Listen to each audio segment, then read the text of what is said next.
Malakas ba ang dating ni Alice Guo kapag makikita mo siya sa personal?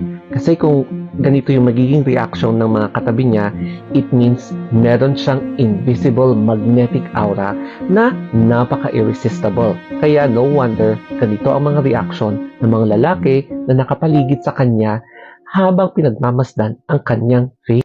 Qualified ba si Alice Guo para sumali sa Miss Grand Philippines 2024?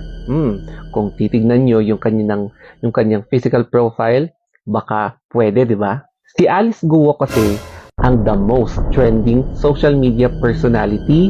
Kahit sa mass media, talagang pinag-uusapan siya. Kaya naman, ito ang isa sa mga perfect recipe na gustong-gusto ng MGI. So pag-uusapan natin ang top 5 reasons bakit pwede si Alice Guo na sumali sa Miss Grand Philippines